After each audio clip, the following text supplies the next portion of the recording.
My old man got me into gaming back when I was a toddler. Things may be a bit different compared to the mid 90s. Now, I'm not just talking about the graphics. You see, my old man's changed a bit since then. Yep, he died. Back in April, I covered Undertale, the game that got Toby Fox into what could be considered the mainstream. Of course, chances are your parents don't know who he is, but it's what ended up making him worth millions and capturing the hearts and minds of people that grew up on the SNES as well as those who have never even seen a floppy disk.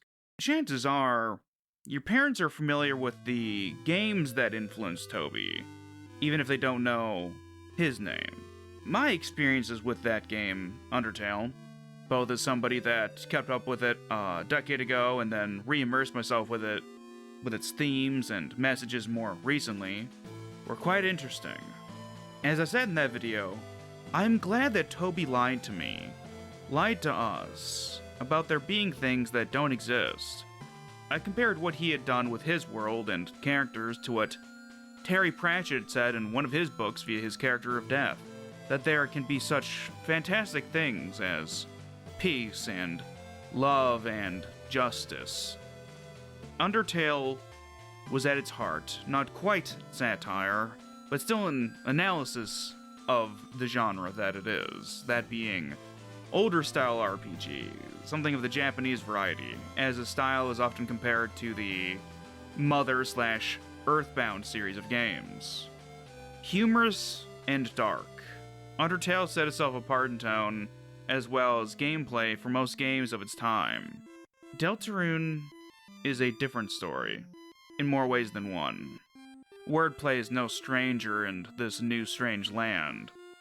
I know more about this game than just its first chapter, so in a way I have forbidden knowledge in comparison to my cousin who joined me for this chapter, and by my gameplay of it, my playthrough.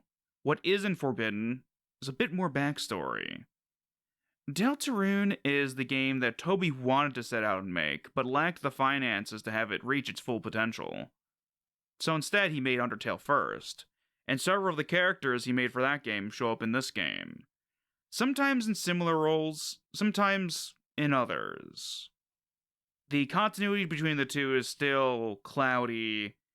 Of course, there's fan arguments and all that fun bullshit. But for the purposes of this video, we will treat it as a sister game, neither as a prequel nor a sequel. One thing that stood out to me, from what I know of things, is something that unfortunately I didn't show in my Undertale video. As you saw in the intro, I referenced it there. A poorly drawn image of three people smiling, with the words, "Don't forget," written on it. This is a game of light and dark, both being sacred in their own ways. We will find ourselves in situations both fantastic and all too real, but we won't be alone.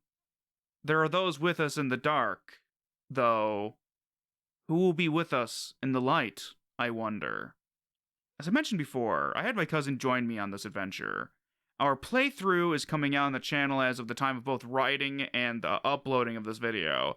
We recorded something before we began playing, so as the contrast before and after. Alright. Alright, so for a little bit of backstory for our connections to this game, my cousin Dandy and I, I've watched somebody play Deltarune. I've not played it myself. You have not watched anybody play it, so you're mostly blind. Yeah, I am definitely going in mostly blind. Mostly because I apply myself to games the way I apply myself to like TV shows, whereas like if I can't watch the entire season in one go, I'm just gonna wait until I physically am able to do that. And so that's kind of what happened. Like I started watching someone play the first chapter, and then I'm just like, oh, cool, like I can't wait for more of this to come out. And then they're like, it's gonna be like 6 months, and I'm like, fuck. and then I just kind of forgot it existed for a while. Oh, Until you started playing Undertale for the channel. I did. And then I'm like, oh shit, that's right. There is a, what is it, a pre-sequel? Is Deltarune? It's complicated. Yeah. It is technically the way that Toby has said it. Then again, Toby has done some fibs in the past. Toby said that the ending of Deltarune will not impact, or the story of Deltarune will not impact your ending for Undertale. Gotcha. So it's not something that's going to impact. So it could be I don't want to spoil anything in this section right now. Plus, it's a thing of like you won't know yet. Well, we'll talk about it if you start getting hints of things. But there's the commonalities of characters from Undertale being in Deltarune. Now, what's going to be wild? I don't know how to describe it best because it would be like a character. Because Undertale's already out, but it'll be a wild thing where it's like we didn't expect this character to be in Deltarune, but they were in Undertale. We've already seen a good amount of people. Like, it's pretty obvious which characters are from Undertale, but I want their... Yeah. Because I'm like, what fucking wild-ass character... Technically, they did do that in Chapter 4, actually. That was a bit funky. Anyway. So yeah, that's about it. You and I both know a decent amount of Undertale. There's stuff that I know about Undertale that I didn't mention in the video out of a creative challenge to myself. And the G words. And then... Regarding Deltarune, I have seen Penny Snapcube play through the game, and she did a pretty good job, a thorough job, though she didn't have a guide. I have a guide myself, so I will be going through it. We're both perfectionists and don't like to do things even slightly incorrectly. Yeah, it's mostly just the stuff that's, like, missable, where it's, like, how to get the cake, how to get the egg. Mind you don't know what any of this means. I'm just like, sure, yeah. It's like, you could be talking about airplane parts, and I'm just like, sure. Yeah, so, anyway, we can't get into the nether sphere without the egg, so... Oh, no. Plus, we have to give it to her. Da-da. You don't know what that means yet, but you're gonna. You'll learn. Alright, I think that's about it. I think it's time to go into Future Me, which technically is past me for the purposes of you watching, in that it's still it would still be in the same section. Or maybe after I'm done speaking here, it'll lead right into the gameplay. I don't know yet. That's a problem for Future Me to edit. Editor Me and Future Me are generally the same person. The thing is, right, is if you die to... you were gonna say Editor Me and Future Me aren't on speaking terms. Oh, fuck. The thing is, if you're gonna die tomorrow, you'll never die. Because it's never tomorrow. Correct. Deltarune. Chapter 5, not out tomorrow. See you in the stars, cowboy. Editor Me and Future Me are actually the same person, as it turns out, and we're having to bust our asses off to get this shit ready for the waiting eyes and ears that you possess. Without more delay, let's get on with the introduction of all the groups of characters we encountered in Chapter 1. Those who are without choice.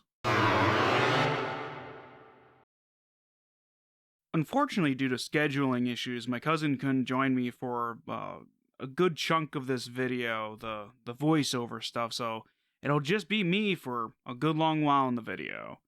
But I'm going to briefly in this section cover the groups of characters before then going into each individual group and the characters within to better understand them as individuals. The Fun Gang, the main three protagonists, are Chris the Human, Susie, some kind of a monster, and Rousey, some Prince of Darkness, little goat boy. Kind of looks like Azrael from the first game. I wonder why that is. They are the characters that we control as a party, classic JRPG thing of having a party. And in Chapter 1, it's, getting the band together, working out how they function as a group. Susie has a little kerfuffle of thinking that she can't be the good guy. Pretty simple stuff, pretty good. Then we go on to the Dreemer family, which consists of, well, Chris is also part of it. Chris was adopted into the Dreemer family. The Dreamer family is composed of Toriel, Asgore, and Asriel. You might recognize these names from Undertale. It's because it's them. If you know stuff about Undertale, chances are you know about Deltarune. But I'm trying to explain some stuff for people that maybe you clicked on this and you don't know about Deltarune. Chris and their family are in a divorce situation in which Toriel has the kids, Asgore sleeps on an air mattress in the attic or the back room of. It's kind of hard to tell. Anyway, they're the protagonist's family, standard thing in fantasy. Bunch of dorks and everybody wants to fuck them, apparently. Next up, we have the Holiday family. You know when you had aunts and uncles growing up, but they weren't like the actual, like, related to siblings of your parents? This is what it's like for Chris and Asriel. The Holiday family are neighbors and good friends because the dads of the two families were besties and quite possibly even roommates in college. In fact, it kind of insinuated that they all met in college or whatever, or at least they were to get something to do with college. There's a character that isn't really talked about in chapter 1. I can't really talk about her yet. Anyway, these characters are Noelle, little deer girl, and Rudy, dear guy, her dad. He's in the hospital. Says it's not that bad, but it is. The school characters. This includes Alphys the teacher, Birdly the nerd asshole, Caddy the goth girl, big fucking we'll get into another character later, I think. No, we won't. I guess I'll just say it here. This is not technically Caddy from Undertale. This is Caddy with an I.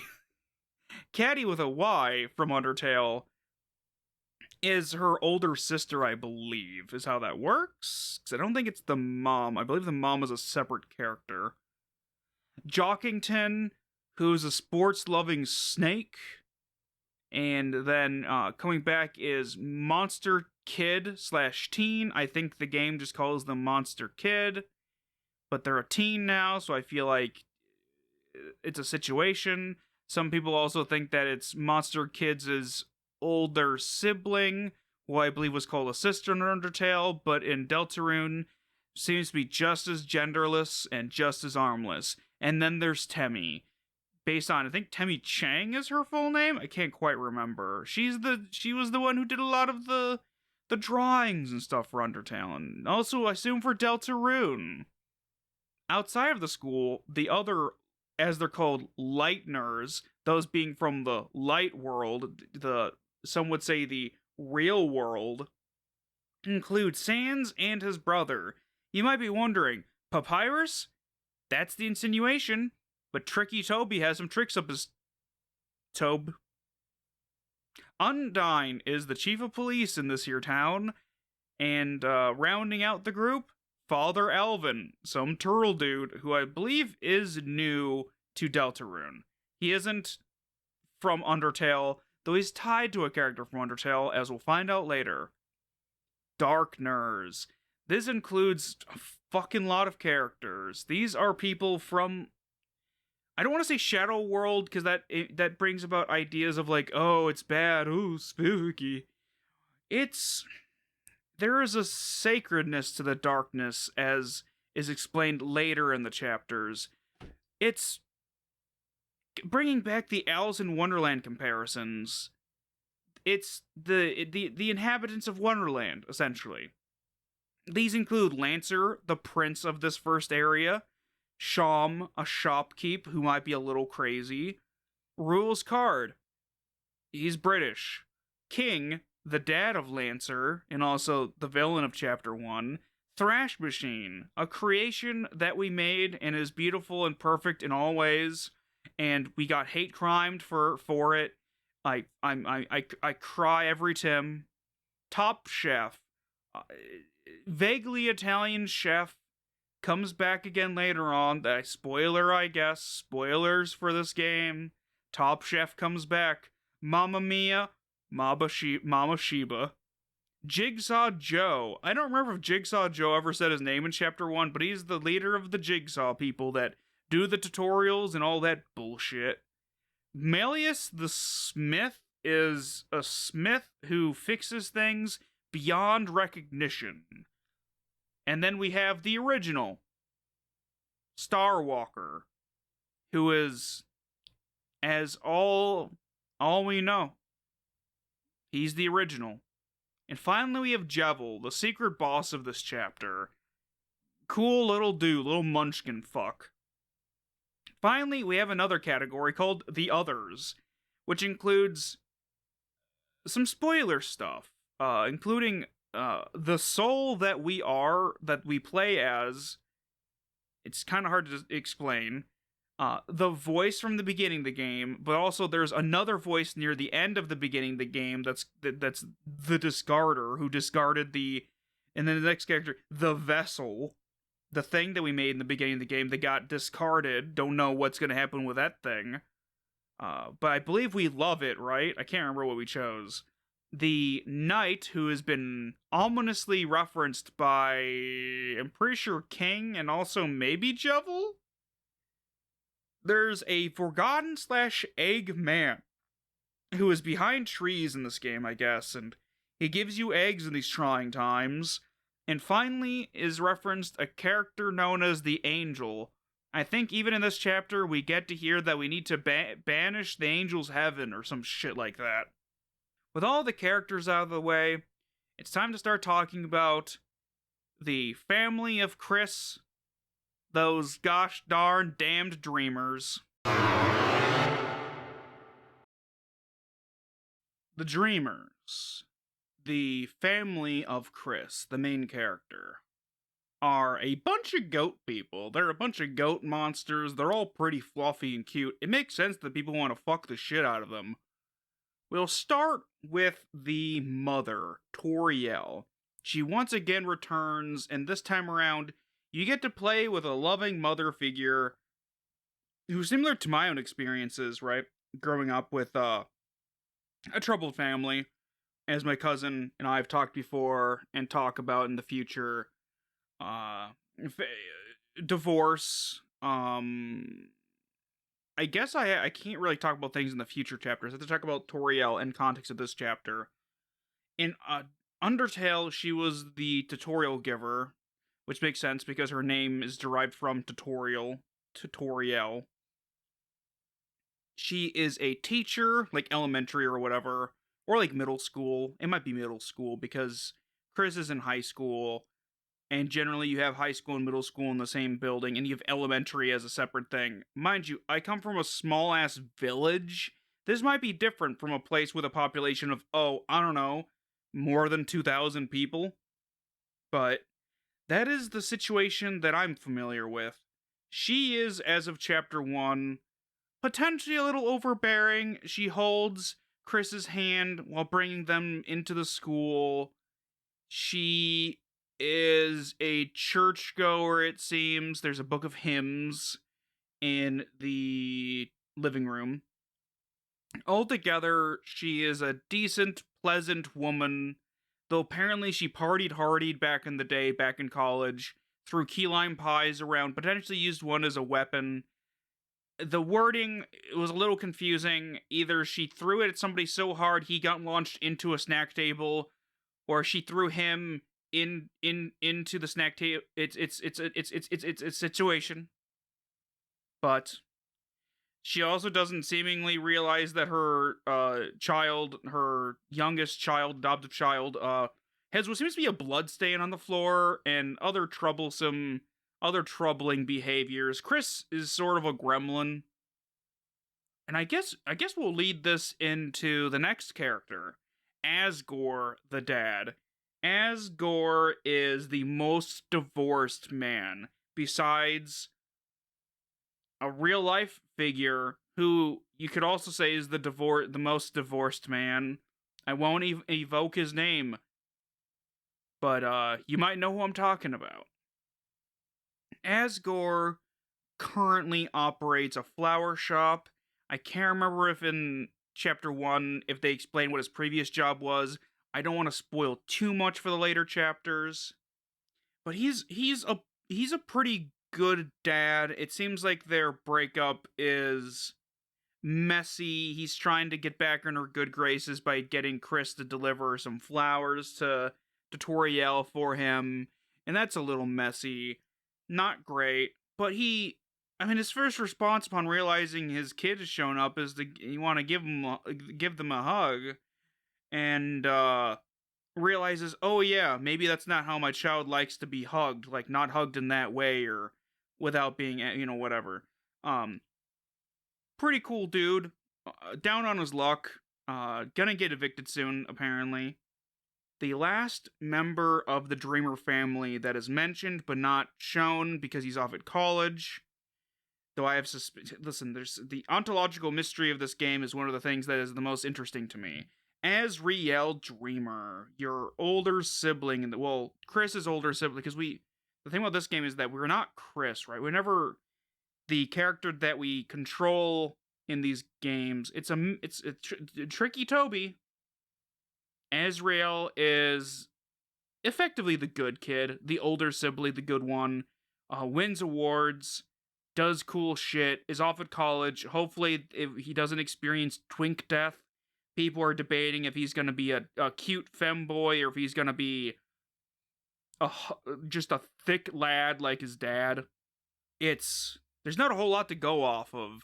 He checked out a book that was about hot ass dragons or something. So that's cool. He wants to fuck cool dragons. Who doesn't want to do that? And that closes out the section on the Dreemurs. There's not a whole lot to work with. This is chapter 1. Not a whole lot going on in the light world.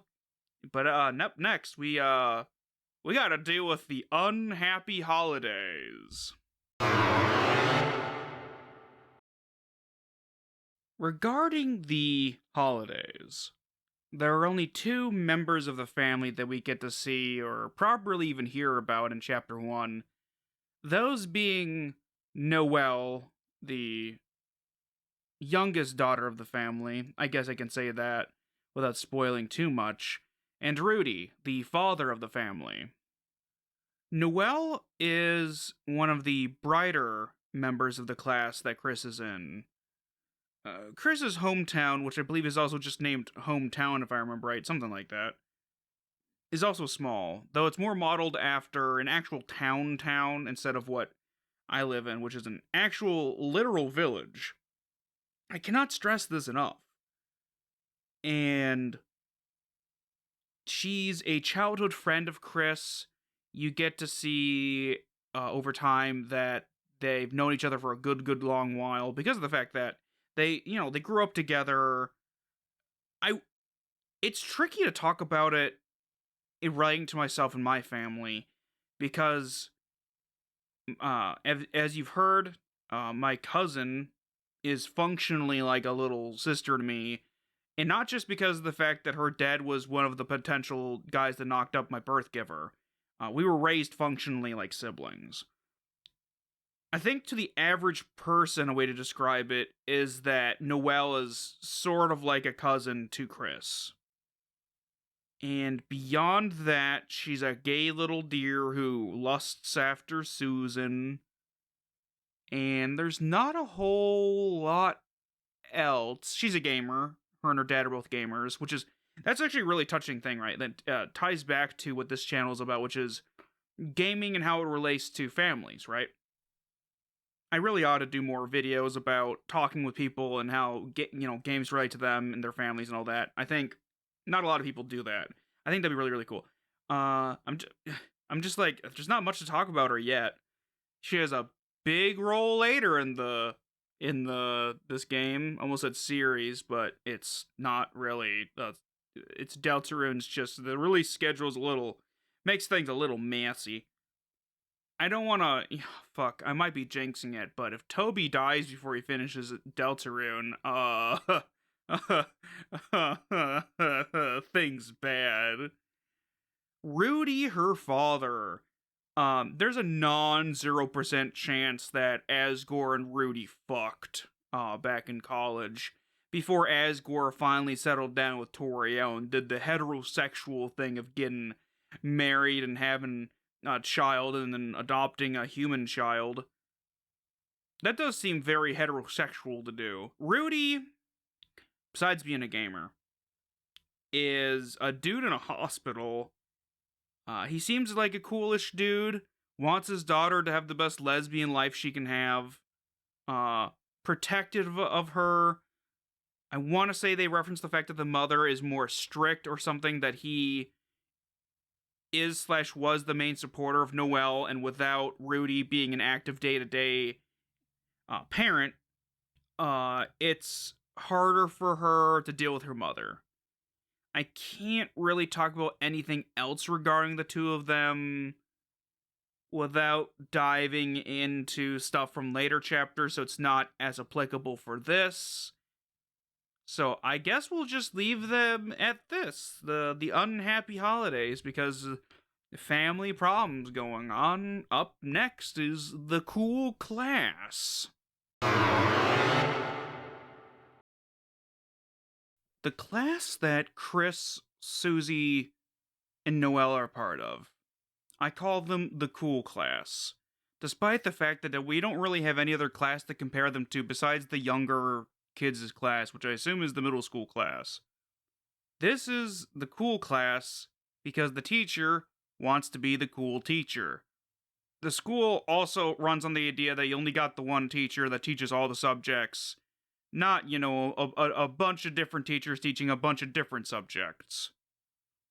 Elphys is said teacher who is trying to be cool. She is still a bisexual disaster lizard creature yellow thing.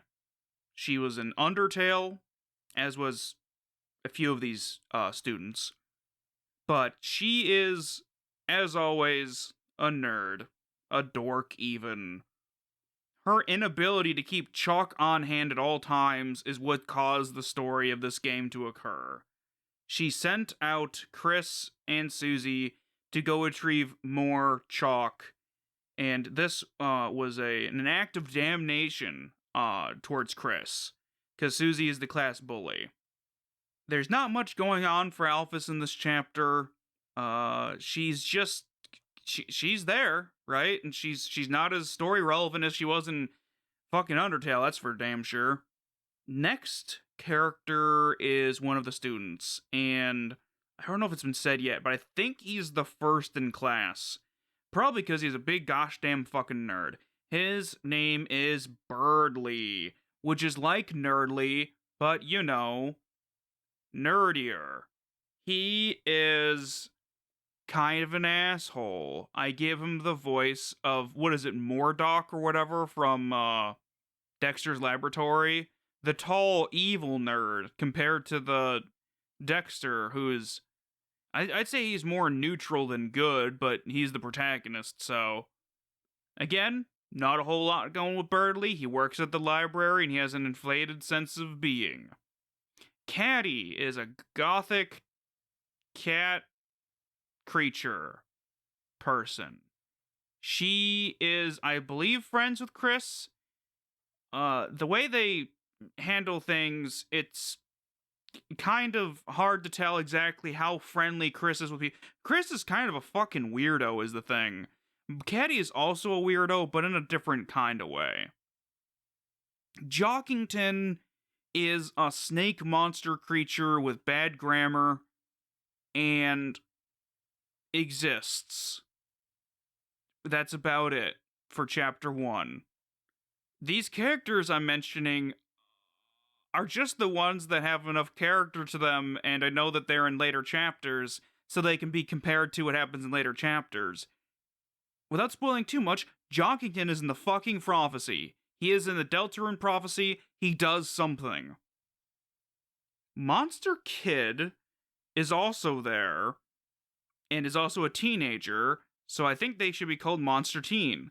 I don't know if the game agrees with me, but they're also there. They have some degree of they seem to hang out with Chris to some degree. They are also religious. They go to the church, and they also seem to have a religious symbol on the necklace or whatever. It's not Christianity, but it looks like a cross a little bit. And lastly, we have Temmie. I couldn't really talk about the cool class without bringing up Temmie. She's here. She's got an egg. She's just as weird as ever, and her anatomy doesn't make a whole lot of sense. But there's elements to her that I believe in the later chapters gets fleshed out a little bit more. More ominous bullshit. And also, she sings real good in a later chapter. A little spoiler, I guess. You get a little spoiled, like an egg, even. Spoiled like an egg. And I guess that's it for the cool class. They don't do a whole much of it in this chapter. Up next, the population of hometown that aren't students and aren't members of either of the two families, not disalike in whatever the fuck the Shakespeare guy said. Here they are. Within the town of hometown rests the lives of several characters with some degree of relevancy to the plot. First, well, I guess first and second, though. First, Sans. Sans, originally from Undertale. Chances are, if you haven't played Undertale, you even know who Sans is. Megalovania and all the other shenanigans. Sans is seemingly a shopkeep or something, and he's got a brother. Is that the brother Papyrus? Maybe. Is Toby fucking with us? Quite possibly. Sans is kind of an asshole. He's a prankster at best, and I know things about Sans from the later chapters that I can't talk about. But that's about it for his characterization. He wants us to hang out with his little brother. That's about it. And his brother is in the house, and he trussles bonily. Next is Undyne. She is back, and she is not black. She is bluish, as always. And this time around, she's a cop. I'm an American, and we don't have the best relationship with our police. So, she also just kind of doesn't do anything. She's holding up traffic and doesn't believe in the dark world and doesn't know who Alphys is, so no hot lesbian fish on lizard lesbian fun. The last character in this category is Father Elvin, the pastor or whatever. I don't know what his actual role is at the church. The leader of the church. He's the church man. And Chris wants that dank, sick ass church juice. Apparently, the fruit punch hopefully they don't put stuff in it. There's not a whole lot going on with Alvin in this first chapter. Gives a little backstory on how the family goes to church and all that fun stuff. But he becomes more relevant later on, so I felt the need to include him.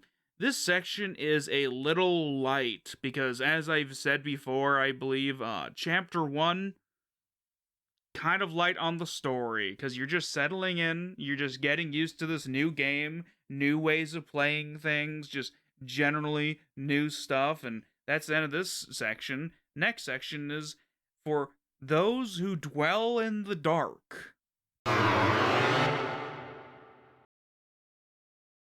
The Dark World is the Wonderland-esque area, zone, place that Chris and Susie fall into and then become the Delta Warriors with Rousey. The way that it works, as far as Chapter 1 is concerned, is that Rousey's castle is kind of like the OG area, the original area. Everything else is a pale imitation and bad. It's nasty. Those shouldn't exist for some fucking reason. I don't know why it's centrally located in the storage closet of a school, but it is apparently centered there specifically. The first character I'm going to go into is Lancer, the bouncy, juicy child. He is a wet, moist toddler of a human, not human, but He is a little fucker. He's pretty cute. He's pretty funny. He's a rambunctious little guy. He doesn't have a walk animation, which is pretty funny. He's a tag-along kid who tries to embrace being a bad guy, but he is such a good little kid. He calls us delectable morsels at one point, I think. He calls us something fucking wild. It's fucking hilarious. My cousin was off put by it. But he's a cool guy. He is just a fucking weirdo. He's a little gremlin ass. He's too young to drive a motorcycle, so instead he lights the back of his bike on fire, which is pretty cool. Next up, we have the first major shopkeep named Sham. I believe they are the previous mage, wizard, warlock thing for the local king. They had to put their friend, the Jevil, away. But that's we'll get into that later on. Sham seems to know things about. Oh fuck, we didn't do that yet. I think we can do that in chapter 2. I think we got to give the shadow crystal to them in chapter 2. But anyway, Sham knows things. Sham's a little detached, might know things that Sham shouldn't know. Things that not a whole lot of Lightners know, but certain Darkners know, which is fucking wild. Next up is Rules Card, who's got a whack-ass name. The Duke of Puzzles, kind of bad at puzzles. A tryhard, is trying to be a numero dos for a bunch of people, but since King falls to our hand into prison, Rules decides that maybe Rules should just hang out with us. Rules is kind of a loser. He's kind of an asshole. He's kind of a shithead. He's kind of a fuck. But he's also Lancer's like secondary dad or whatever. So like, you know, can give him that much of a hard time, I guess. He's got worms also. The King. King is Lancer's dad. He's the ruler of this specific area of the Dark Worlds. The Dark Fountain, which was opened up in his region. I think there's conflicting things of like, does a Dark Fountain create all these beings? Or did these beings always exist? Like, are these like mimetic? Are these like imprints of children's memories given form? Or did they always exist? Apparently, there's conflicting information on that. I don't know if it's ever going to be properly explained, or it's a thing of like, in development, they changed how it works or whatever. But his thing is that he's the bad guy. Also, some motherfucker named the Knight opened up this here dark portal. Dark Fountain, that's it. Which gave King his kingdom or whatever. The way they talk about it, though, it sounds like the kingdom's always been there, but the access to it from the light world is tied to the creation of the Dark Fountain. Not a whole lot else. He's kind of an asshole. He does a Trixie Dixie move where he gets healed and then he starts fighting again. Not much else for him quite yet. There's a little bit more of him in the later chapters, if I remember right. The Thrash Machine, the thing I made in the colors of the pansexual pride flag, and thus, by hating it and wishing it unwell, Susie and Lancer did commit a hate crime, and since it is Pride Month, that's a little fucked up. Especially since Susie's probably bisexual. I don't know if she knows that yet. Lancer should maybe know better, but he's also a literal child, I guess. I don't know if Darkners age. I think they age. I'm not sure. They seem to get old. Maybe they get old from misuse, not being used enough. Was King once Lancer shaped and sized, and then Chris stopped playing with King? I don't know how it all works. But the Thrash Machine will return in Avengers Sevenfold. Top Chef is an Italian weirdo chef thing that fears Susie and provides us with cake. Not much else to Top Chef. He keeps showing up. He keeps giving us cake. Jigsaw Joe has fallen on hard times because King has gotten mad with power, and so Jigsaw Joe is out of a job, all on him as Jiggy buddies. That's right. This is not Timon and Pumbaa. This is Banjo-Kazooie. This is some Banjo-Kazooie ass shit going on here. He teaches you tutorials. He teaches you how to play the game. Fun guy. He shaved at the end of the end of the chapter. He no longer looks like he's trying to get crack out of a child. Next, we got Malleus the Smith, who can combine items into cooler items, also fixes things, fixes people, and also can fix things beyond recognition, which is a weird thing to say. Also, sort of Johnny Bravo-ish, and he goes, hoo-ha! Sometimes. I don't know if that might be more of an Elvis thing. The original Starwalker is a walker of the stars, and it's just a running gag kind of character, it seems. Doesn't really seem to do much in terms of the story, but is good fun. Finally, Jevil, the secret super boss of the chapter, and very interesting, says a lot of crazy shit. Combined with the king stuff, the knight, whoever the knight is going around and doing something. Open up fountains, giving people glass shards that make them see things that are real but aren't real in certain way. Basically, it's fourth wall shit. Jevil has seen the fourth wall and is crazed the fuck out. Doesn't quite. Jevil thinks that Jevil is free. By the way, Jevil is a combination of the words jester and devil. Also, his fight was kind of real pain in the balls. It took me 5 tries. I think I've seen other people take more tries than that. I think it took 5 or 6 tries, actually. I'm not sure. But anyway, I refuse to let a game's mechanics and shit fucking win over me. So I looked up a guide, and still, even with a guide, some of the moves are a little pain in the ass. I have shit to do in my life, so I can't just play the same fucking boss over and over again. That's about it regarding the characters from the darkness. Next is a category just called Others, because I couldn't think of anything more applicable to these characters that kind of don't fit anywhere else.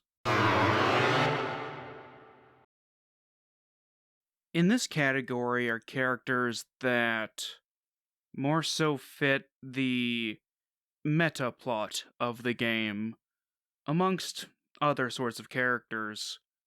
The thing that we are in this game, and that we were in Undertale, potentially are related, potentially are connected.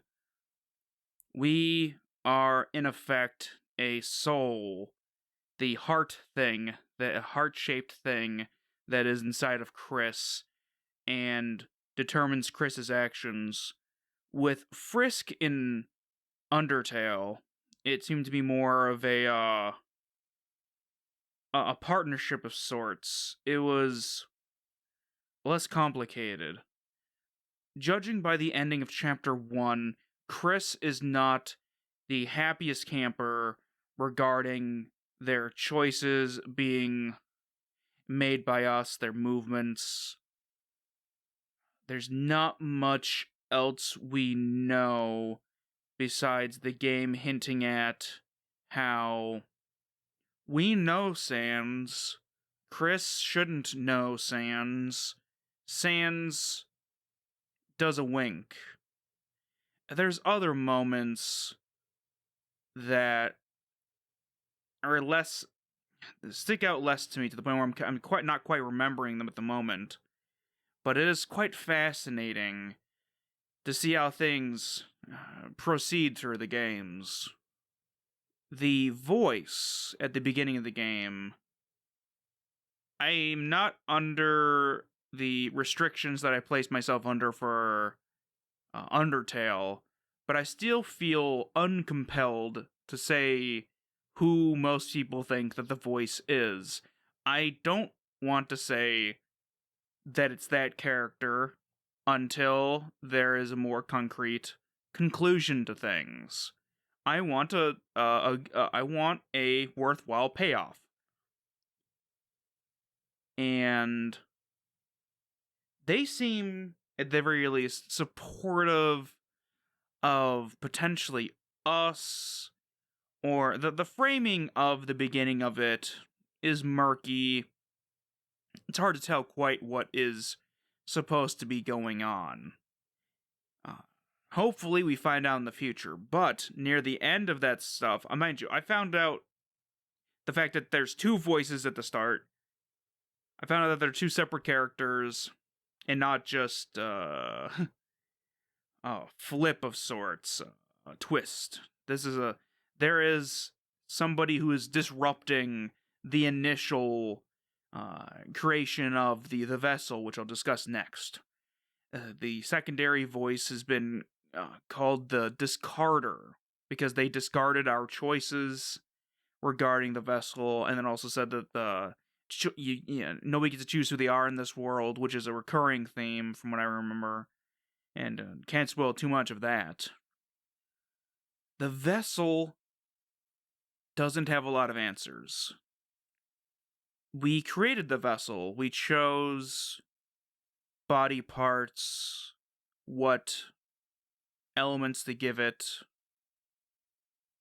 and it seems as though that the vessel, it all ties into Chris and humanity somehow, because the vessel we were making kind of looks like a Chris. It looks like a human, but isn't Chris. Chris is their own person. There's a lot of what people call theories, but there's a difference between a hypothesis and a theory, but since the average person just calls them theories, I also just call them theories for the sake of people understanding what the fuck I'm talking about. But for now, it's some interesting stuff that I hope pays off as time goes by. The Knight has been referred to in Chapter 1 by King and by the Jevil, I guess. I can't remember if any other characters reference the Knight, but they are doing nefarious things, which is very much going against what standard fantasy would say that knights do. Knights are generally good things. Of course, there's evil knights in fiction, but there's something going on. There's corruption of the natural order, at least as far as we are told. That's another interesting thing about this game and other games in general, is that players generally assume that your helpers are telling the truth, or they're just characters are telling the truth in general, if they aren't obviously lying. If they aren't voiced by Tim Curry, for instance. It is something's like, I know what goes on in chapters 2 through 4. And it's very interesting, even as to who the Knight is. Speaking of unknown identities, there is a man who was behind a tree, and from him we get an egg. And I believe he's also referred to as the Forgotten Man. I have thoughts. Those thoughts come from later chapters as well. Rousey, to tie back into things, knows a lot of things. I also know a lot of things. So Rousey and I have a lot of things in common. Oh, I forgot. I'm talking about Rousey later. I'll get back to Rousey later. I'll leave the egg section at that. The angel, who is part of the prophecy. I believe that in this chapter we hear the part of the prophecy that refers to banishing the angel's heaven. I have thoughts. I very much have thoughts regarding the angel. Here's the thing, right? Is it can always be a tricky Toby situation. But I'm trying to find a way to word it so that it's not going to spoil anybody. But when you peer into something dark enough, there are times when you can see the angel. I'll leave it at that. People who know will know what I'm getting towards. People who don't know might look deeper, or might even try to do what I just suggested doing and might catch on to what I'm talking about. but it would be very interesting, especially considering that Toby mentioned long ago his idea for Deltarune came from a fever dream. It might have been killing him, similar to how my brain almost started melting once. I was fucking horrifically ill, and he saw the ending of a game, and he knew he needed to make the rest of the game. He also at times said that this game would only have one ending. But here's the thing. What if the ending is just the final result? What if the banishing of the angels' heaven will happen no matter what? It's just the manner of how it goes down. This ties back to my thoughts on what the angel is. I think that no matter what, the angel's heaven will conclude, and that the angel will be banished. And with that, this section is done, and we must go on to the primary characters of the game, as so far as Chapter 1 is concerned, the Fun Gang. Susie, or Susan, as I like to call her, is an exploration of what leads to somebody being a bully. Though, of course, in real life, oftentimes it's because no real punishment will be doled out to them. You'll often find bullies being from wealthier families because they'll never really be punished in any meaningful way. But as as my cousin explains later on, and I talk about as well, it's a deflection. Her personality, the way that she allows herself to be perceived by her classmates, is a defense mechanism against unwanted emotional vulnerabilities, as well as to ensure her own safety. Childhood trauma can cause all sorts of wild bullshit to occur regarding your personality. She, in the first chapter, so I'm trying to just go off of what's in the first chapter, has a mini villain arc of sorts, though it's, a children's idea of a villain sort of thing, where, you're the bad guy and all that. She begins the process of changing who she is, undoing the potential character issue, the trauma and whatnot. You generally don't end up being like Susie unless something fucks up in your childhood. My cousin covers other thoughts on her later on, so I think that I'll leave that for now. Besides, she's in the prophecy that's described in chapter 1 and is destined to be a hero like the rest of the Fun Gang. Well, I forgot to even just start. Okay, yeah, the Fun Gang. It's two Lighteners and a Darkner. The main characters, the fun people. I chose the Fun Gang because I believe it's kind of like the canonical name for them. And also, it's just fucking funny. Oh shit, gang, watch out, it's the Fun Gang. They might ruin our day. Funny stuff. Rousey, for reasons I don't want to spoil, so I can't give too much detail of later things. I keep having to fucking say that. He and I have a lot of overlap. We know things. We both like hugs. Rousey is pretty adorable. I'm pretty sure I mentioned earlier I was going to go into more detail regarding Rousey, but honestly, I can't remember what the fuck I said earlier. I'll just try to talk more about. Okay, Rousey is the prince of a land with no subjects. There's a lot of negative space around Rousey regarding things that are so interesting later on, but for now, he kind of does take the role of the tutorial of Toriel, right? And as we find out at the end of the chapter, kind of looks like Azrael. And oh, what's that? Their names? That's right. Azrael and Rousey have the same letters in them. Crazy how that is. I wonder what that means. He is the mage of the group, which contrasts Susie's warrior placement in the group. Rousey is the one that wants to do acts, which are the peaceful ways to resolve conflicts. Susie is the one that wants to do violence all the time.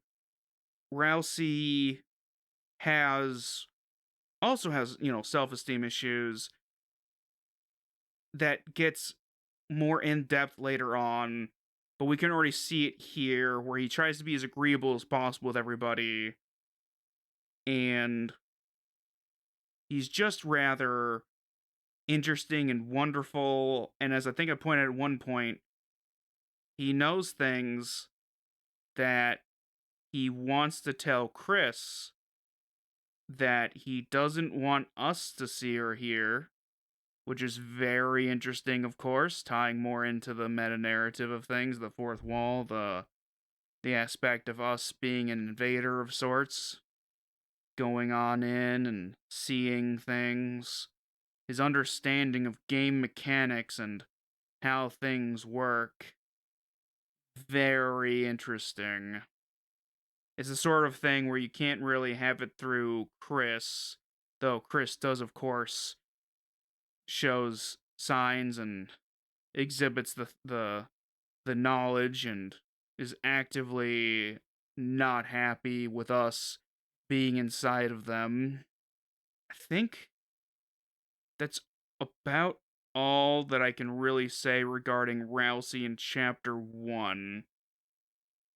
His understanding that peace isn't always an option near the end is interesting. And then Susie, of course. This ties in all later on in the later chapters. I'm just going to go ahead and start talking about Chris now. Chris is so fucking interesting. I could do a 15-minute video essay just on... Here's the thing, though, is the game's not all done. And I don't like the idea of having to just constantly pump out videos that get recovered later technically, it's also what I'm just doing with these chapter videos, right? Is kind of just what the fuck I'm doing there. But with Chris, another exploration of player not as player character being a self-insert. Though we are inserting ourselves in a sense which there's other games that try meta-narrative things like that where it's like it's what the fuck is Spec Ops The Line or whatever, and it tries to make you feel bad for playing a game you spent $60 on. Mind you, I never fucking played it. I've only read about it and stuff, and I'm just like, no.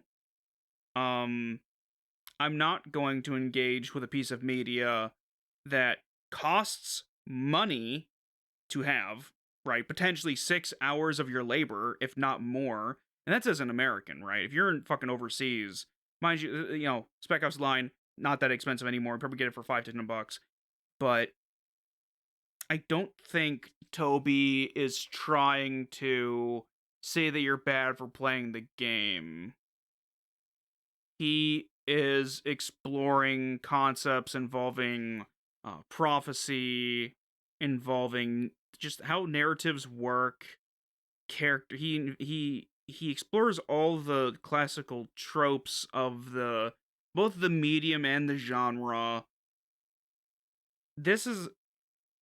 His games couldn't really translate well to any other medium by virtue of how they work, of the stories they tell, and even of how the programs function. Undertale would close out and you need to reopen it and stuff like that. Pain in the ass to fucking record, of course, but I guess that's only if you're on fucking PC, which I've mentioned before. His handling of how the PC version of the games has been lacking. At least with this, at least with the Deltarune, there's finally button prompts that are correct and all that good stuff, and that's good. But I'd like a proper menu and for things to work better. And borders would be fucking amazing. I might, if this channel goes on well enough, I might get like a Switch or whatever Switch 2 and play the game on there, that would become a troublesome thing of how do I record it where my cousin can also see me playing it at the same time, because that would be off of a Switch.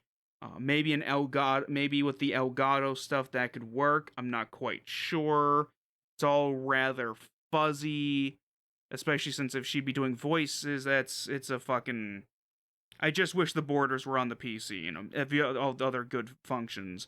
I don't care about the console specific things though. At the same time, it would be nice to be able to explore those, but it seems mostly gimmicky from what I've seen of the Switch version.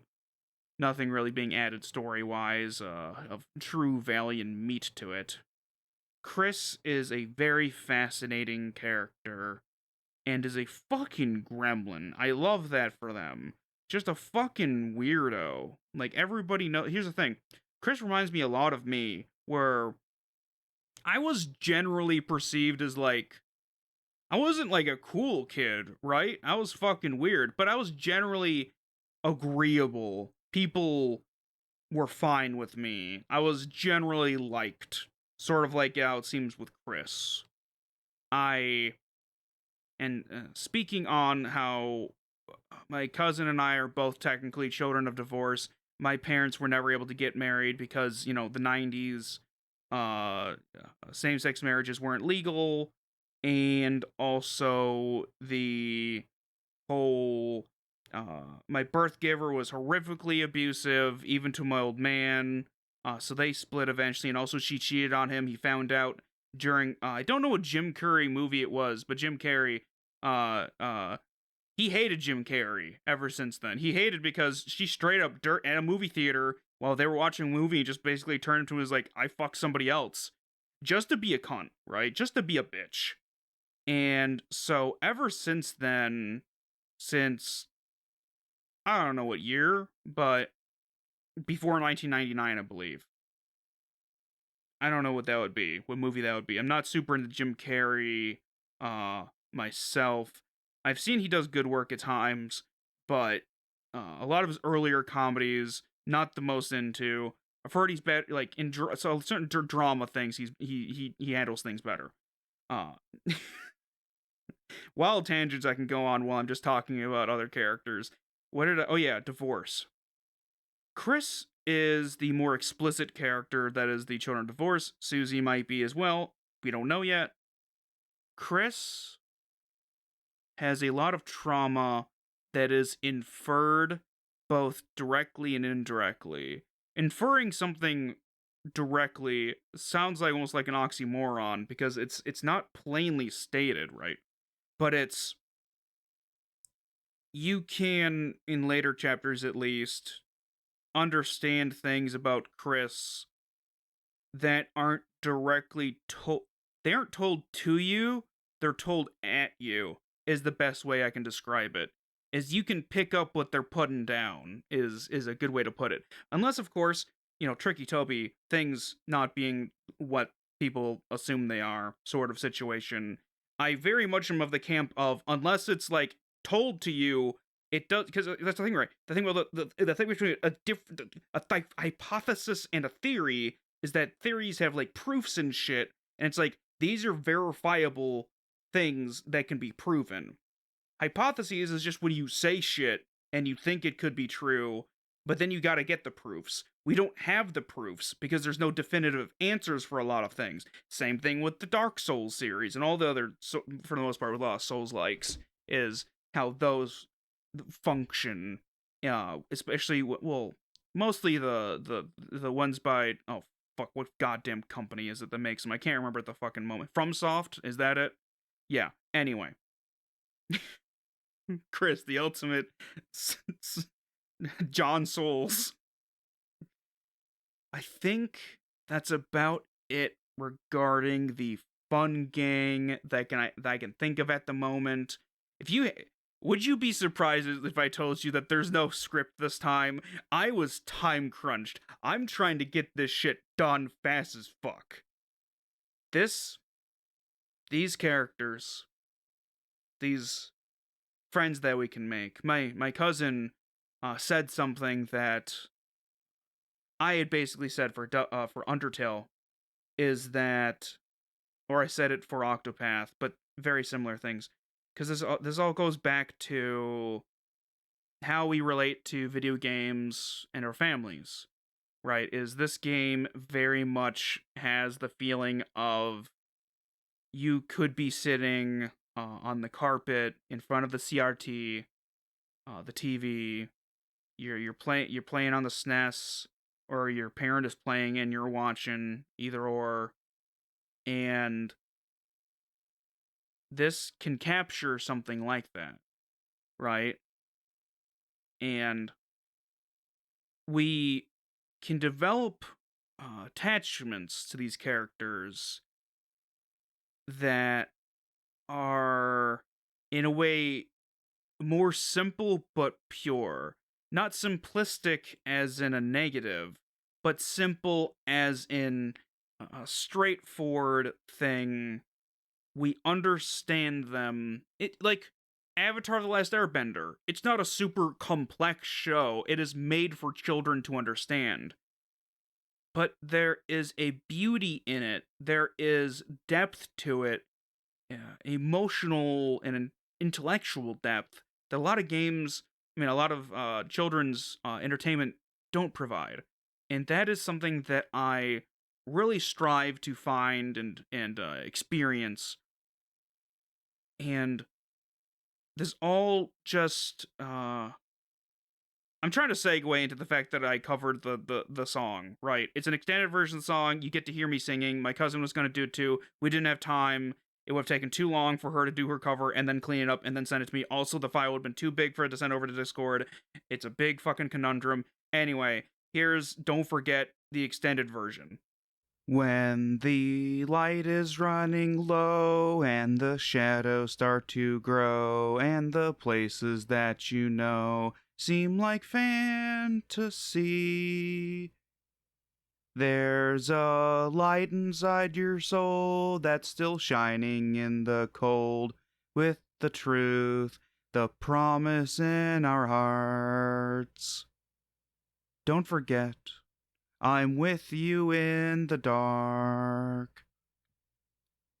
When the miracles all fade, hope requires too much strength, and the dreams that we both shared seem too far to reach. I'll still hold on for your sake, 'cause the vow that we both made is the one I simply cannot break. In spite all the battles fought and all the battles lost, who's there picking you up if you fall? Is there anyone at all? We're lost in the vastness of the world that stole our hope.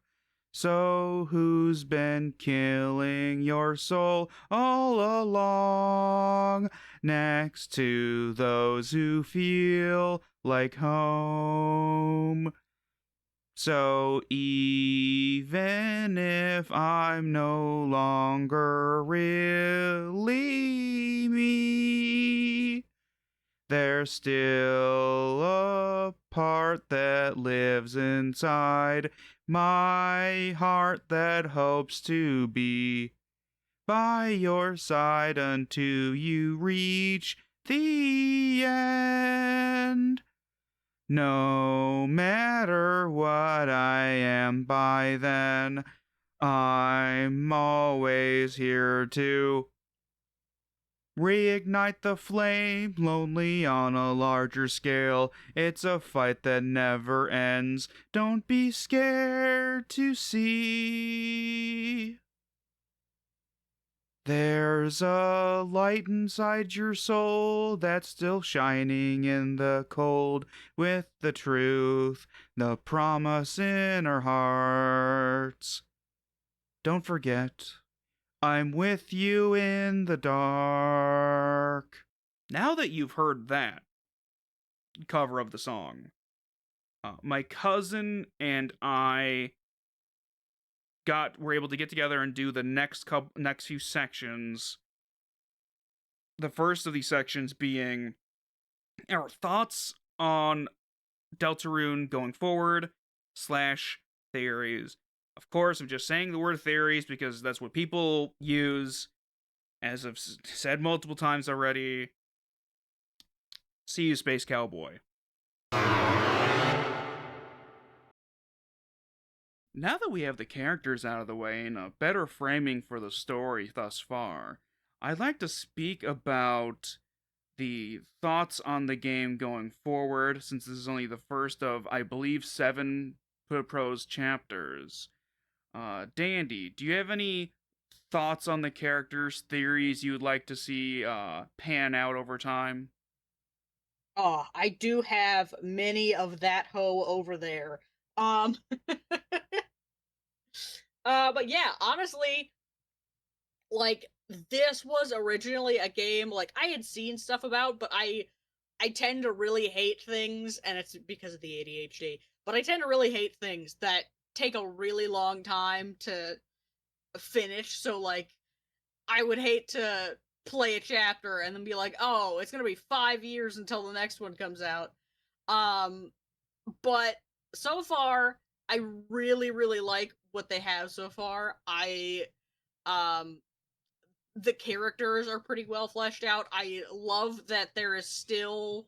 I love that you can get an idea of what the characters sound like based on, the little audio that plays for their text portions, Yeah. but you still get to like make up your own voice. That I think has always been really fun because I think the most fun part about video games is the getting to play pretend even as an adult. I think I vaguely alluded to it in while we were playing through the game. Uh but I definitely think there's something going on with Susie's home life. Um some of her behaviors I recognize very quickly. That it's like, oh, this is deflection. This is I don't want to talk about me, especially the kind of constant self-deprecating jokes of like, oh, I get why you wouldn't want to be partners with me, but then, making a point of like, oh, it's because you're a loser or something, instead of like, no, because everyone thinks I'm fucking weird and I eat chalk in the hallway.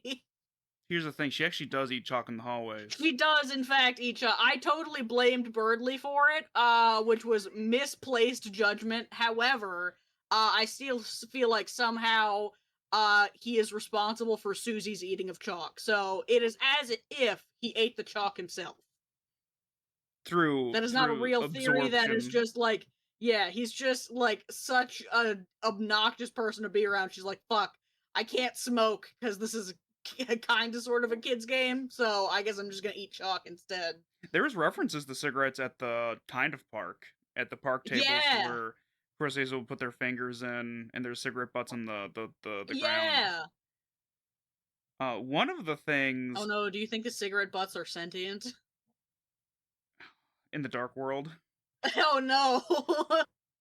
in yeah, I've also noticed things regarding Susie and her home life. Mind you, I know future chapters. I've seen through 4, so I Right. know some of the answers to this. But I've seen a theory, and there's more evidence for it later on, but there's a theory that she's the monster equivalent of Chris, and that Chris is in a monster town. Uh there are like some things you can insinuate that she has been in towns that were primarily human, through some internalized bigotry and the like, or like not being used to things being accommodating for the racial minority. Yeah, and like I noticed she struggles with Ralsei a lot simply because she's you can tell she's violently not used to people being genuinely nice to her. She Yeah. thinks niceties are a way to get something out of people, and she'd rather literally beat people through their falsehoods than think that they're actually doing something to help her. Yeah, I think there's the fear of emotional vulnerability with Yeah. her that comes from a lot of like broken homes and the whatnot. Yeah, sort of like the it's not as referred to Asperger's anymore, but like, because the scientist was a terrible fucking Nazi, but I mean, so are most of our scientists, so, you know, it's a double-edged sword of, like, just all sorts of shit, but it's kind of that, like, house mentality of the being a terrible person is a guise for being a good person, but they don't know how to do that, quote unquote, correctly. It's not that they're intentionally trying to be bad, it's just they've already been written off as the bad guy so many times. They're like, well, I might as well just, I'd rather be the villain in someone else's story than the hero in my own, kind of thing. Yeah, I think she's doing it so that it's partially to get people away from her so that she doesn't get attached to people, as well as a defense mechanism, because it would make sense if she was like racially profiled basically Yeah, elsewhere, yeah. that she would need to a way to have basically aura farm enough sheer vitriol towards people that Yeah, and I mean, like, as someone, like, my family moved around a lot when I was a kid. Like, I think in the course of 5 years, we moved around 9 times, because I did count once. And, like, I remember fucking hating being the new kid every new place we went. yeah. Because I'm like, people don't know me. They're gonna think I'm weird. Because I am a little weird. But, like, they're it's gonna that... think you eat chalk. Not because you eat chalk, but They're because gonna you're weird. see me snorting cocaine in the hallway and think I'm a filthy chalk eater. Instead. But yeah, just like, especially being a really sensitive kid that I was, like, I got picked on a lot for, like, crying in school, even though I was crying because, like, I was a kid and school was fucking stressful. Yeah. And, like, it's... people don't realize just how much of like a mental health struggle kids really do go through, and it can be insanely exacerbated by adults thinking, oh, well, it's just, you know, it's little kid worries. It's like, yeah, of course it is. Like, of course the world's not going to end if you don't get to go to prom, but you haven't had enough world experience by that point to know that the world isn't going to end. So to you, your world is ending, and when no one takes that seriously, it deeply affects children. Who else do you want to talk about other than just Susie? There is so much Susie to talk about, but we must also speak on as the characters. voice of Suzanne Barnitha Purple or whatever her I don't last think name is. I don't think she has a last name.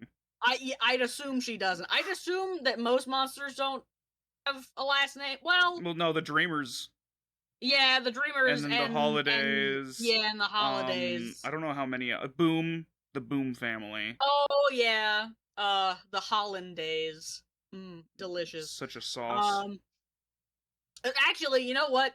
Speaking of the Hollandaise, Noelle and her sister. Mind obviously, you, currently you don't know. You can't know about the stuff about December from later on, unfortunately. Yeah, and, like, obviously, I haven't seen any of the other chapters except for, like, maybe 20 minutes of the first one before our playthrough. Yeah. But, like, obviously, I exist on a thing called the internet. I've seen the memeage. So, but I am really interested to see how they handle having, like, a canonically queer character in Noelle. Like, she very heavily hinted to her dad that she likes girls. Yeah. And it wasn't quite clear if I think it's beyond just heavily. They were straight up talking about it. Yeah, like, I don't quite know if I couldn't quite tell if Dad picked up on that, but I don't think homophobia and shit exists in the setting. Can't remember if it does. I would certainly hope not. It's too fucking cute for racism and homophobia. It's sort of like Owl House, where the main character is getting with the other girl, and the other girl's mom is like, no, she simply won't do. And it's not because she's a girl, it's because she's a criminal. Right. We'll find you a better girlfriend. One who doesn't have wand It's posters. like, honey, I don't give a shit that you like girls, but this one is literally stabbing people in the streets. So yeah, what do you want to see regarding Noelle? I'm mostly just interested to see, uh, just kind of like how they incorporate that. Because obviously you hear a lot of bigots say, "Oh, they're shoving the gay agenda down our throats," which, I mean, having met many gay people, the gay agenda is I just want to live my life and not be fucking hate crimed, or not live in fear of being hate crimed Yeah. on a fucking daily basis. Um, and so, like, other than, being relatively openly bisexual pretty much my entire pubescent life, um, like, never really thought about the struggle that teens would have coming out to their parents. Right. Because I've never really had any like friends that have come out as gay either to me or to their family. So I'm just like, well, I'm interested to see sort of the other perspective because I had the like relatively chill. But yeah, thankfully in that regard, my parents were fairly chill. They're just like, we don't give a shit. Just don't get an STD and or pregnant. So What is pregnancy if not an STD? I mean, it is technically a parasite. So any other characters besides the two gay women's? I think my only other hope slash theory is that by the end of Deltarune, uh, Toriel and Asgore are still gonna be divorced. I personally, it is my personal headcanon that they don't get back together, and it is Asgore is the simply most because divorced man. that, and like, as a child of divorce myself, Yeah. like, there are so few good representations of like amicable divorce. Not that my parents' divorce was particularly amicable, but Yeah. like, I think like of anybody who could write a family that is like quote unquote broken in simply in terms of like they're obviously not all living in the same house anymore. Like we kind of saw that when they broke up that Toriel got the children because there's two beds at her house and one bed at Asgore's house that is clearly being slept in only by him. It is in fact an Um air mattress on the ground. yes, it is the most amazingly sad bed I have ever seen. I don't know how his monster claws don't pop it constantly. He has to sleep Um, up. He has to. he has to Like on sleep like up. facing upwards and nothing else. Yeah. But yeah, I really hope Toby can deliver on some very much needed amicable divorces. Cause like I'm not personally one of those people that believe that a family has to be like living in the same household. Like, I don't think there's necessarily such a thing as a perfectly happy family. Like, and again, just to use my family as an example, like, I wouldn't say I have an optimal relationship with my parents, but I have a relationship with my parents. Like, of course there's bad memories. I have, CPTSD, and, some depression and anxiety shit, partially because of how I was raised, and partially just because my genetics are shit. Um, but like, it's nice to acknowledge that the bad doesn't always outweigh the good, and it really depends on individuals on how the children in those circumstances end up seeing them. Because I remember telling my friends in high school that my parents were getting divorced, and they're like, "Oh my god, I'm so sorry," and I'm like, "Fucking don't be! I won't have to listen to them screaming at each other anymore. That'll be pretty fucking nice." Yeah, one moment that I remember was basically your parents were fighting over some shit. And Yeah, grandma in one of her instances, one of the few times she's actually right about something, was trying to explain to your mother that you and your siblings well-being was what was most important. yeah. um yeah, it was pretty fucking awful. Any other story theories you want to cover? Uh, I don't think so. I think that's all of my side notes. All right. I would also say that as a child of divorce as well, though technically they didn't get married because equal marriage rights didn't exist back in the olden days.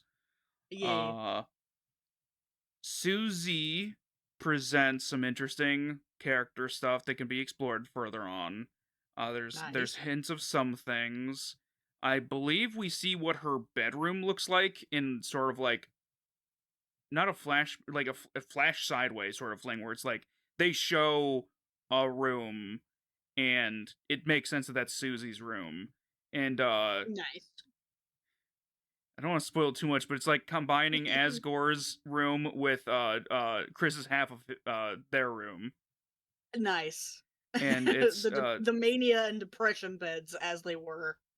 if I remember right, the standout thing was it was mostly empty room with like a chair with a jacket on it and not much else. Yeah, that is kind of life as a teenager. I guess the next part will be regarding what Deltarune means to us. And with this as well, I would like to have you speak first because I have things to say that would color what you would say if you heard these things first. So I want to have your un untouched by future chapters thoughts on chapter 1 as well, like, just the game's presentation in general. What the game means to you, like what's standing out, things like that. Honestly, like, I freaking love the art style. I didn't grow up much with, the 8-bit era, but I got a little bit of the tail end there. Um, so I really love the honestly, it really does feel a lot like, sitting in the living room and playing a video game with your parents, even if like they're just watching you play and they're just like, "Oh, yeah, you got it." Or bitching to each other about money problems. Yeah. But, on a happier note, um it feels so warm and cozy, and I love when games not only aren't afraid to tackle heavier subjects, but do it in a way that's tactful enough that kind of everybody in the situation can feel seen. Like, everybody has their explanation, but it's not I haven't seen anything really used as an excuse so far. Yeah. Um like you can tell based on the way some of the characters talk, for example with Susie, like you can tell by the way that she talks about herself and the way she assumes other people see her that she has some like pretty heavy self-esteem issues, but it's presented as her mocking you for caring about shit.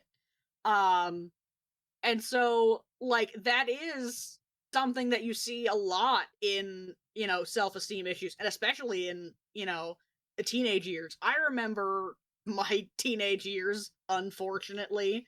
Um, and like, I wish I had a game like this in my teenagerhood where I could just kind of like at least see that it's like, okay, these issues not only aren't my responsibility, they're not the end all be all of my life. I don't have to be what other people assume that I am.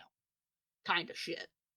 I have a thing to say regarding that, but I'm waiting to I'm writing it down on my arm.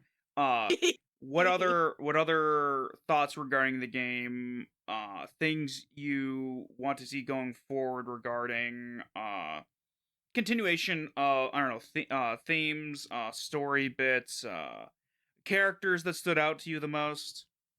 Ooh, okay. Characters that stood out to me the most, aside from, standing out in a horrifying way.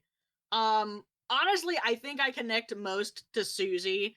Um, just because, like, again, as a child of trauma, I recognize that defensive behavior as someone who sometimes just really needs a fucking hug and doesn't know how to ask for it.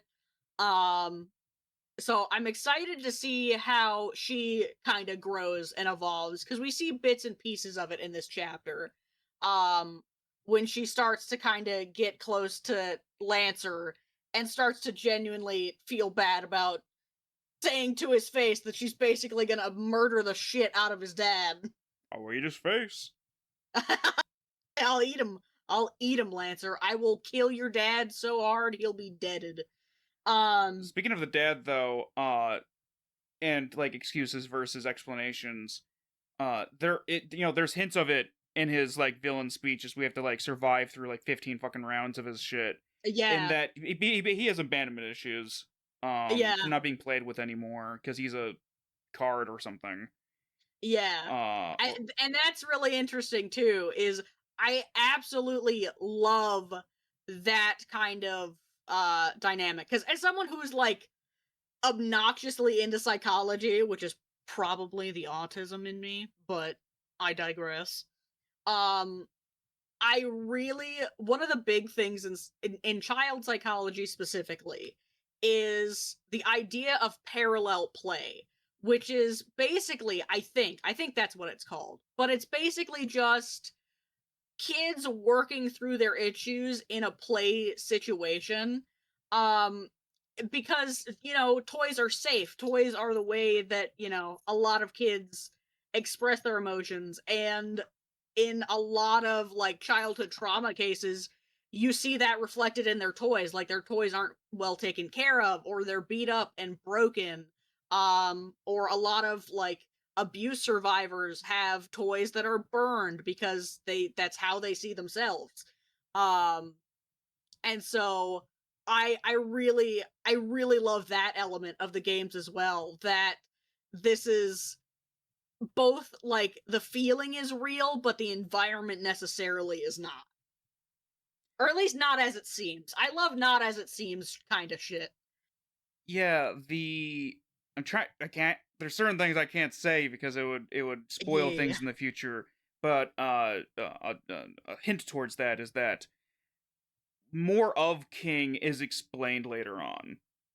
Uh, yeah. and things ties to the Dreamer family and all that sort of stuff.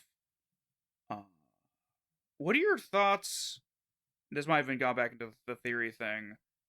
What are your thoughts about Chris regarding their wanting to have a headband with horns on it because they're a human in a family of monsters and the monsters all have horns? That is quite honestly the most adorable shit ever. Cuz granted, I'm not an adopted child. So Yeah. I can't speak to their relevant issues. I'm not qualified. I'm not going to pretend that I am. Um Qualified or qualified fucking adopted child. exactly. Fucking professional Certified. adoptee here. Um but like something I do hear a lot uh is you know like you kind of see it to a smaller scale when kids try to start making friends as well. But that just like that trying to find something in common, especially, but it reminds me a lot of like uh just the idea of that blood doesn't make you family. Yeah, despite not knowing how Chris wants to be hugged, Asgore still hugged them. Is super duper like loving and supporting. Just like Yeah. Asgore's a messy bitch, but is trying actively. Yeah, and then even the immediate kind of like, "Oh, I'm sorry. Yeah, I can't realizing the thing. remember." Yeah, Yeah, it's just like being that's important. overjoyed that your son came to visit and then being like, "Oh shit." Well, not son. Your small Child. unisex child came to visit you and you're like, "Oh fuck. I can't remember, or I don't know if they still like hugs like that." Cuz like that was a big thing for me growing up, where is I didn't mind like being touched in terms of like hugs, or like I didn't particularly care about like a kiss on the cheek as long as I knew it was coming. Yeah. If someone's like, hey, we're about to leave. Do you want to go give hugs to everybody? I'd make the rounds and I'd give hugs. But if someone just came up to me and was like, oh, I remember holding you when you were this little. Do you remember me? Come here, give me a hug. I hate that. I'm like, I don't remember being 3, you fucking cunt. touch me. Like, don't fucking touch me. I may be, 2 foot nothing, but I will pop you right in the fucking shins. But yeah, cause like, but yeah, just the fact that he kind of recognizes, like, oh, this might only feel good to me and not to my, ungendered child.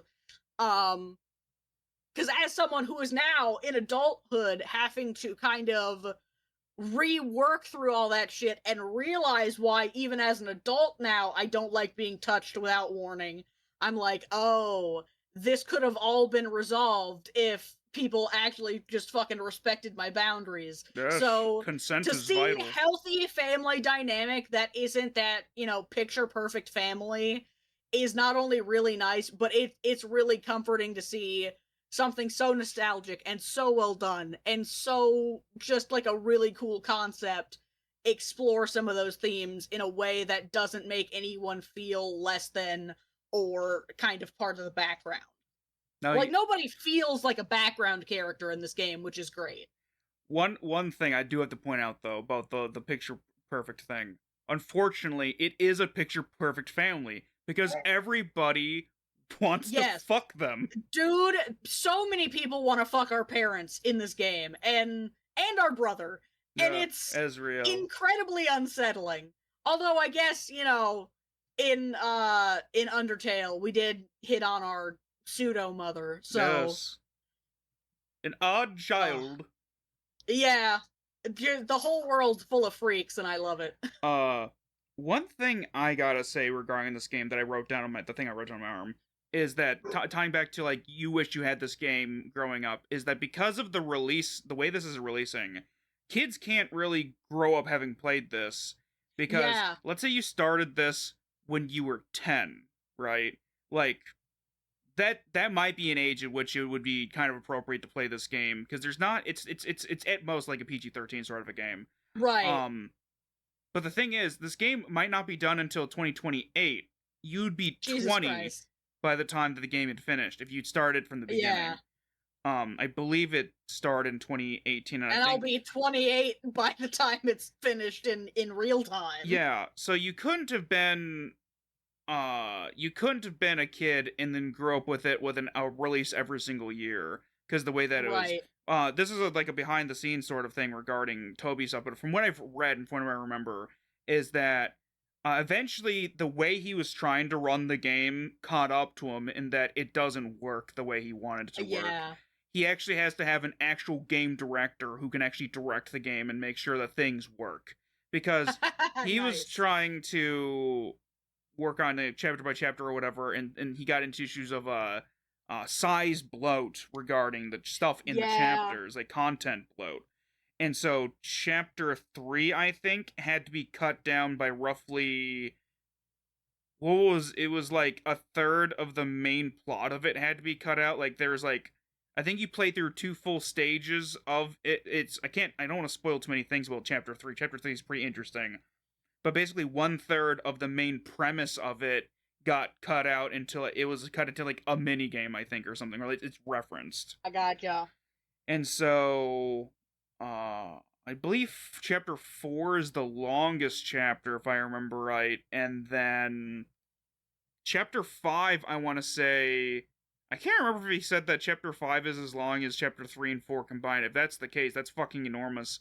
But I think that part of the stuff of like, I think he wanted to release chapter 5 with chapters 3 and 4 or something like that, but wasn't able to because chapter 5 was getting too big. And I believe because 7 chapters, that makes it so that 4 is the middle one. 4 is, and I think beginning in 4 was the point where like things are getting darker.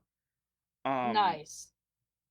My notes regarding what Deltarune means to me so far is that, and this might even colored what you would have said about this. Chapter 1 is considered to be the weakest, and it is, from what I've experienced, the weakest of the chapters. I got hiccups randomly. Oh no.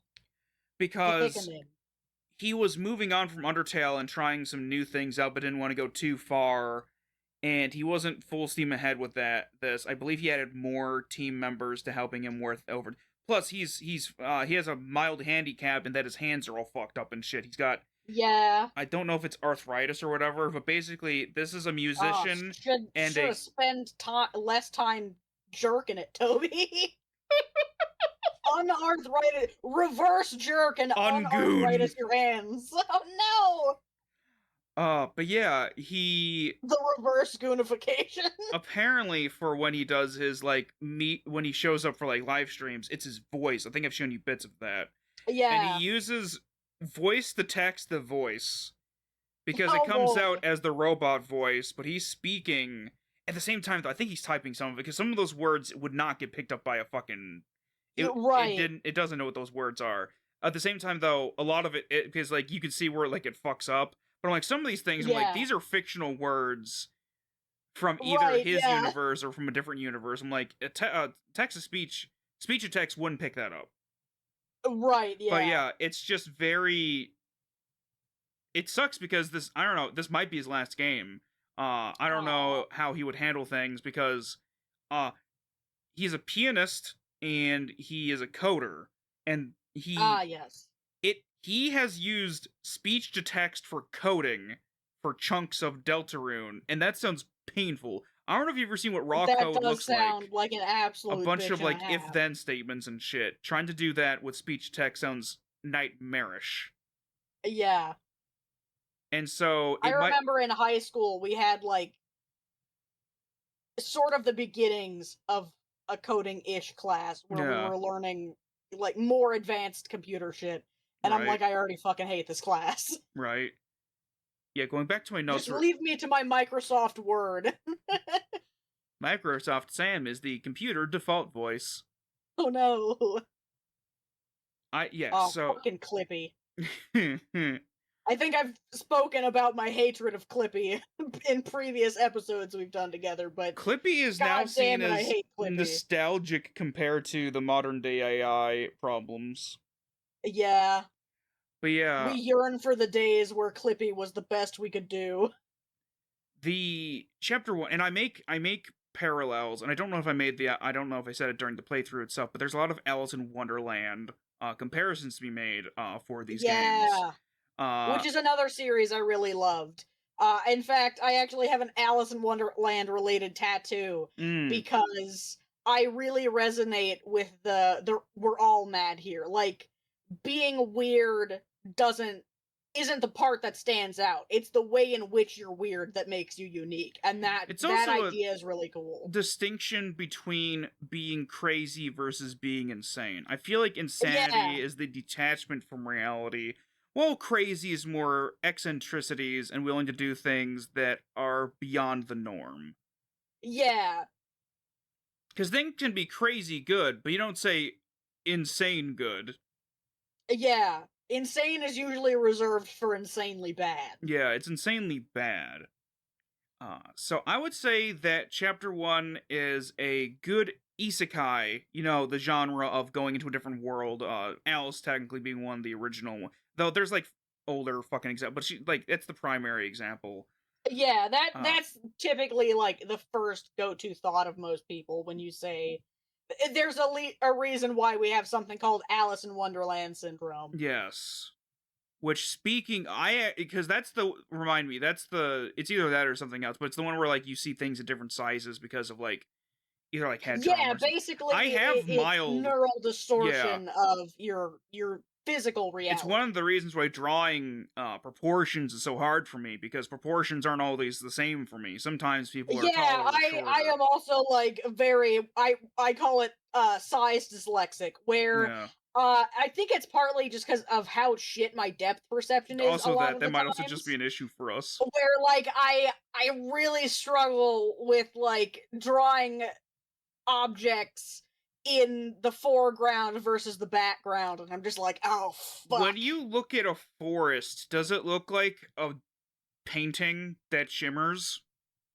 Yes, and I Okay. actually get, like, really bad motion sickness if I watch the trees go by too fast, because my Yeah. brain is essentially being like, "This shouldn't be a moving picture," but it is. I And think then it hurts. part of it, I don't know how to describe it, the sensation is almost I'm seeing frames. Things feel Yeah! choppy as I'm going by too quickly, and if I'm because Yes! my eye is trying to lock on to every tree. Yeah, I think is what it exactly! is. It's trying to anchor to every individual tree, and it's just they're going by too quickly, and I it's just can't like my read brain while I'm in a fucking can't car. handle. Dude, I have to look like I used to get made fun of because every car ride longer than 20 minutes, I would be like head down, like facing towards the floorboards, headphones in, either like Right. I could read a book so long as the book is steady, but the second I look outside, I start feeling like I'm gonna puke. And again, not in like the typical motion sickness sense, just in the my body can't handle the fact of how quickly we're moving is Humans unsettling for weren't my meant to brain. move this fast. This will kill me. Exactly. Like in almost any other context, it's out of like a vehicle or whatever. It's like, what do you mean this human body's moving 60 miles per hour? They're Yeah, going to like die. I'm fine in planes. Planes are fine for me. Even I think they're more because you're not getting bumped and buses are shit as much. fine. Yeah, Yeah. because with cars, you're getting more of the micro bumps and shit. Yeah. The micro bumpage. Are there any other things you want to talk about regarding Deltarune? Any characters that stood out? Things like that before I do some like wrapping up stuff for this section. Um I think the only other thing that jumps to mind is I really love the way that Toby plays on the difference between the character you're controlling and the actual like player character. Like the Okay, fact yep. that you aren't the same Yep, we aren't Chris. person. Yeah, like we are not Chris and Chris is not us, but we control Chris through the game mechanics. That has always been This really fucking cool to this me. could have gone back, and I don't want to fucking go through the effort of putting in the theories thing, but I guess this go the thing. Thoughts on the ending? For the ending for this chapter, Yeah, where Chris reached um, into the titty and pulled out the us, uh, and we I went to our little mean, prison. yeah, our little blood-stained prison bird Bird cage. cage in a fucking red little I can trolley. hear the train a-comin'. I don't know enough of the It's, lyrics to that song it's a to, Johnny Cash song, right? That's what I'm going for. uh, I The think I can't remember if Johnny Cash covered it or if it was his song The Tosin originally. Prison, right? I think that's the one. Yeah, I Tulsa think Prison, I believe. that's an original for him. Okay. Uh, but yeah, I that was one part I think I did like vaguely remember from just like shit around the internet. The internet is not good about not spoiling shit constantly, and Right. so if you're anytime you're actively trying to look for information but not spoilers, it's like, oh fuck you, how about literally all the spoilers? Right. Which is exactly why I benefit from ADHD. I forgot this game fucking existed until people were hyped about chapter 5 being a thing. Yeah, I was tempted to only cover Deltarune once it was out, but then I was like, these gay autistic people loved my Undertale They video. crave for Undertale. They need more of the tale of the Under. They need that sweet, sweet Undertale content. There's so many things Toby has done where it's like people have like so this so Christmas is on December. It's 12/25, right? Yes. People keep finding things where it's 12/25 in like the game code or whatever. But Yeah, sometimes there's yeah. things where it's like like I think chapter 5 is released. There's a theory that something about Toy Story is going to come, which makes sense because of the whole like inanimate objects thing. And also I guess Yeah. he's working on the next movie, I guess, in some capacity. Probably Yeah. music. I really, really can't wait for the day that someone comes out with a Toy Story-esque horror movie. Which, I mean, you could argue, oh, we already have that with Annabelle, but Mm. Annabelle, I thought it don't was think. more like the toys are the ones in like they have Yeah, to because survive that's Sid or like, something. Yeah, because with Annabelle, it's just a haunted ass doll. It's a fucking 100-year-old ghost child fucking about through the doll, not, oh, the doll is alive. Literally its own living creature It's with its own yeah. It's also a toy thing of like soul I or remember whatever. the fucking the ghost hunter bitches that like they were involved with it. The I can't remember the family's name. It's the couple, right? And I believe Yes, they I know who did you're some talking about. horrible things in real life. If I remember right, I think some sexual abuse things happened. But also I think so, besides being potentially. like frauds and shit, all the stuff from the movies is entirely incorrect. It's not even the right doll, probably because of copyright. Yeah, It's Raggedy Ann, if I remember right, isn't it? yeah, it's a Raggedy Ann doll, yes. Totally not like that In weird porcelain fact, looking whether or or whatever. not you believe in paranormal shit, they have done terrible shit. Yeah. Um, Ed and Lorraine Warren, Yeah, that's that's it. Yep, the the keepers of the Warrens. doll. And uh in somewhat recent past, they thought it was a fabulous idea to bring the haunted Annabelle doll, despite agreeing to never remove it from its demonic cage or It's whatever, just to glass, a if I remember plantation. right. They think that glass makes things not haunted or like contains them. Like Yeah, I think ghosts can go through windows, you dipshit. right. You'd think, but uh, who knows at this point? But yeah, they brought it to a plantation and then lost it, and then the plantation burned down. What if they did that? I feel like they would have done that for the think of the Yeah, publicity. you'd think, yeah. Um, I forgot what I brought something up and I forgot what the fuck it was. And oh I yeah, also forgot what the fuck it was. because Chapter 5 is releasing apparently on the same day. It's the date. It's the same fucking time as when the first cowboy show was on TV or something. Nice. It's like one of those things where it's like, is it a coincidence? Or is Toby fucking with Yeehaw! us? Yeah, right? Like Because of when, course he's never gonna give you a straight answer. nah, he So no matter produced, what, it's gonna feel like he's fucking with you. yeah. Like there's so many fucking layers. It's like an onion. Assume fuckage, and there will always be fuckage. Indeed. Alright, Assume so non-fuckage, and you will always get fucked. I guess to close out this Sooth section. with saying with Dandy. Ugh. So to close out this section, I'm gonna mention it. Uh I will make a big video for just Deltarune once all of Deltarune exists. I'll play through it all again myself so that I can just do a big ass video. But that's 2 years out or something. Yeah. Um Which is crazy to think that next year is gonna be 2027. yes. Is there a reason Ugh. that's more important besides 27 being a recurring number in my life? Or just do you feel weird about turning 27 next year? I feel weird about being closer to 30 than I am to 20. I feel fucking horrific that I'm 32. Yeah. It's one of those things where I wished, as you know, I wanted to do YouTube for a long ass time. It's just that I didn't have an environment where I could record. Yeah. And I Um, remember every time you brought it up to Hey You, he was never like that stupid. He's like, I don't know if that'll do well. it's a thing of like I try to get him involved because I'm like, Yeah, it's like he genuinely didn't understand A, what you meant, or B, that you could actually be paid to do shit like this. yeah. And I wanted to. He has a lot of overlap with Susie in a lot of regards. Yeah. But we do technically have enough time. I guess then I'll do the outro so that I can have a. I like the idea of constantly doing outros and intros and not reusing them. Yeah. There's in Mass Effect 2, Shepard can give their the guy and depending if you play a guy or girl, and they can give like their